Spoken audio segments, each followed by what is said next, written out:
আমরা এই সুন্দর জগৎটা আর তার মধ্যে থাকা মানুষ, পাখি, আকাশ, রং এই সবকিছুই অনুভব করতে পারি শুধুমাত্র একটি জিনিসের জন্য, আলো।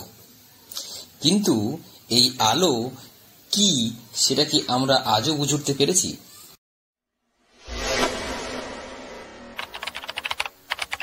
আলো কোনো বস্তু নয়, আলো হলো শক্তির ঢেউ, একটা কম্পিত ঢেউ, ইলেকট্রোম্যাগনেটিক ওয়েভ।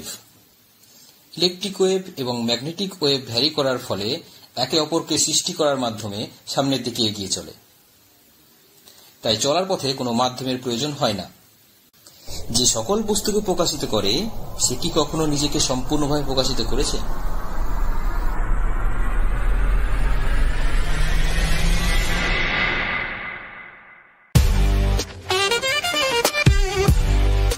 পরবর্তীকালে অ্যালবার্ট আইনস্টাইনের ফটোইলেকট্রিক এফেক্ট এবং আর্থার কম্পটনের কম্পটন স্ক্যাটারিং ইত্যাদি পরীক্ষার মাধ্যমে প্রমাণিত হয়েছে যে আলো হল পার্টিকেল বা ফোটন কণার স্রোত।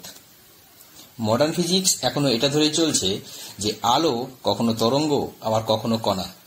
আমরা যেভাবে অবজার্ভ করব সেরূপেই প্রকাশিত হবে। Observation changes result.